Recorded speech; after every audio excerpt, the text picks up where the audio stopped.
அன்பானவர்களே, அன்பு வணக்கங்கள். என் கஷ்டத்திலிருந்து என்னை காப்பாற்ற யாரும் உதவி செய்ய மாட்டாங்களா? என் பிரச்சனையிலிருந்து என்னை யாராவது விடுவிக்க மாட்டாங்களா? ஏன் கண்ணீரை யாராவது துடைக்க மாட்டாங்களா? என் மனசுல இருக்கிற பாரத்தை இறக்கி வைக்க யாராவது கிடைக்க மாட்டாங்களா? இப்படி உங்களை சுற்றி இருக்கின்ற பல பேர் உங்களிடம் சொல்லுவதை கேட்டு இருப்பீர்கள் இல்லையா? ஏன் அதில் ஒரு ஆள் நீங்களா கூட இருக்கலாம். நான் அனாதி ஆயிட்டேன், எனக்கு யாரும் ஆதரவு தர மாட்டேன்றாங்க, யாரும் எனக்கு பக்கபலமா இல்லை, என் மேல அன்பு செலுத்துறதுக்கு ஆளே இல்லை, எனக்கு ஏண்டா இப்போ வாழறோன்ற எண்ணமே இல்லை, இறந்து போலாமா, தற்கொலை பண்ணிக்கலாமா, இனி இந்த உலகத்தில் இருந்து என்ன பிரயோஜனம், இப்படி சொல்பவர்களும் இருக்கிறார்கள். ஆனா நீங்க எல்லாருமே ஒன்றை மறந்து விடுகிறீர்கள். என்னங்க? நீங்க திக்கற்ற நிலையில இல்ல. ஒரு வார்த்தை சொல்லுவாங்க, திக்கற்றவனுக்கு தெய்வமே துணை. சொல்றாங்களா இல்லையா? அடப்போங்க குருஜி, எல்லா தெய்வத்துக்கிட்டையும் போய் என் கஷ்டத்தை சொல்லிட்டேன், என் வறுமையே சொல்லிட்டேன், என் பிரச்சனையே சொல்லிட்டேன், எல்லாத்தையும் சொல்லி கண்ணீர் விட்டு கதறி அழுதுட்டேன். ஆனா அந்த தெய்வமே என்னை எதுவுமே பண்ணலையே. நீங்க என்னடா திக்கற்றவரே தெய்வமே துணைன்னு சொல்றீங்க. ஆனால் ஒன்றை நீங்கள் சரியாக புரிந்து கொள்ளவில்லை. என்னங்க? நீங்க ஒரு கோயிலுக்கு போறீங்க, ஒரு கடவுள்கிட்ட எல்லாத்தையும் சொல்றீங்க, அவர் என்ன உடனே நீங்க சொன்னதை உடனே தீர்த்து வச்சிருவாரா? நீங்க 1000 பிரச்சனைய நீங்க தேடி இருக்கிறீங்க, கஷ்டத்தை நீங்களா வர வச்சுக்கிறீங்க இல்லையா? அப்ப ஒரு கடை கேட்கிறவங்கிட்ட கூட ஒரு முறை கேட்டா கொடுத்துருவானா? பல முறை கேட்கணும் இல்லையா? அவன் மனசை மாத்தணும். சரி, உடம்புல நோய் இருக்கு, டாக்டர் கிட்ட போய் எனக்கு இந்த நோய் இருக்குங்க, எனக்கு மருந்து கொடுங்க, கொடுக்குறாரு. எல்லா டாக்டரும் 3 வேலைக்கு கொடுப்பாங்க. நீ ஒரு நாள் சாப்பிட்டு அடப்போங்க அந்த டாக்டர் சரியில்லை, கைராசி இல்லாத டாக்டர் அந்த ஆள் கொடுத்த மருந்து வேலையே செய்யல. நீ உடம்புல இருக்கிறது பெரிய நோய், அதுக்கு பல மாதங்கள் நீ அதுக்கு உண்டான ட்ரீட்மெண்ட் எடுத்தாதான் அந்த நோய் குணமாகும்.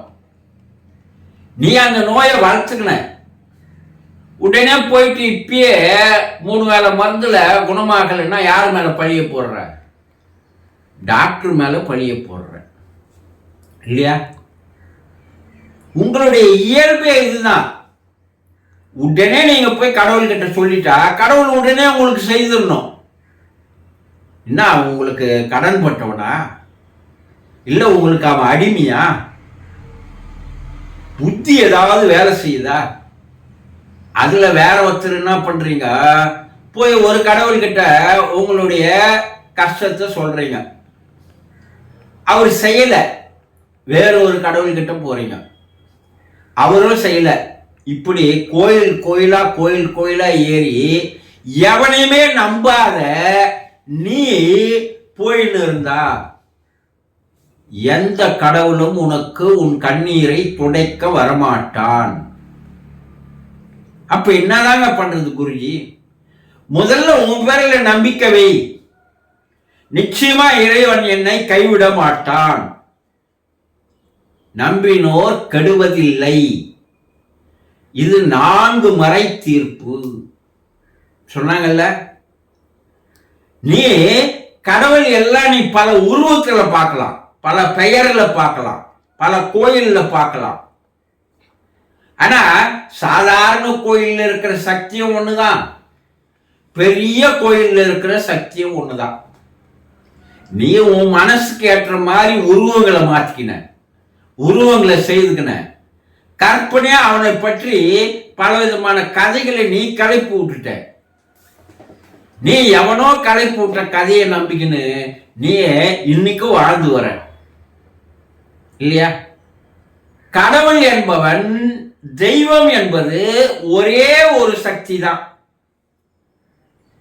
அதை நீ கண்ணால் பார்க்க முடியாது, ஆனா அதை நீ உணரத்தான் முடியும்.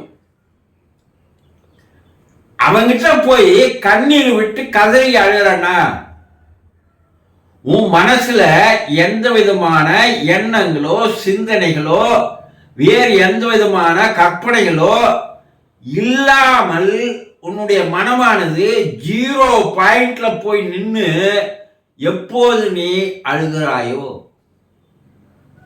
அப்போ அவன் உன்னோடு வந்து சேர்ந்து விடுகிறான். கடவுள் என்பவன் ஒரு ஃப்ரீக்குவென்சி, ஒரு அலைவரிசையா இருக்கிறான். நீ அந்த அலைவரிசையோடு போய் சேரணும்னா நீ எம்டி பாத்திரமா மாறணும். அப்பதான் அந்த சக்தியானது உனக்குள் வந்து ரொம்ப உன்னோட கை கோக்கும், உன்னோட சேரும், உன்னோட இணையும். இது தெரியாத நான் போய் அவகிட்ட கதறி அழுத அண்ணா, நீ அந்த இடத்தில் உன்னை மறந்து போனாயா? அது எந்த கோயிலா இருக்கட்டும், எந்த கடவுளா இருக்கட்டும், எந்த சிலையா இருக்கட்டும், அந்த இடத்துல நீ போய் கருவறை முன்னால் அமர்ந்தன்னா உன்னை நீ இழந்து போனாயா? அதை முதல்ல உன்னை நீயே கேட்டுப்பார். எப்போது உன்னை நீ இழந்து போகிறாயோ அப்போது உன் கண்ணீர் தானாக கண்ணீர் வர செய்யும். மனம் உருகி கண்ணீர் விட்டு கதறினால்தான் கடவுளுடைய அனுகிரகம் கிடைக்கும் என்று சித்தர் பெருமக்கள் எல்லாம் கூறியிருக்கான். ஏங்க நீங்க 100 பேர் ஒரு கோயிலுக்கு போறா, எவனா ஒருத்தனா கண்ணீர் விட்டு கதறி அழறானா பாருங்க? கிடையாது. இவருனா நேர போய் அவர்கிட்ட அப்ளிகேஷன் போட்டா உடனே செய்திருவாருன்னு நினைக்கிறான். கவர்மெண்ட்லயே எந்த அதிகாரியும் நீ கொடுக்குற அப்ளிகேஷன் செய்யறது இல்லை. அப்போ கடவுளை எப்படி செய்திருவான்?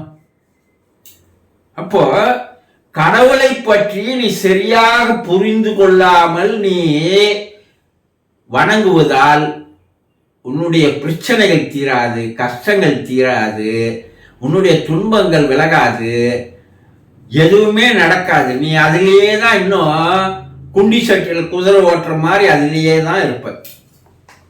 அப்போ கடவுள் என்பவன் நிச்சயமாக உன்னுடைய கண்ணீரை துடைக்கிறான், உன்னை கஷ்டத்திலிருந்து விடுவிக்கிறான்.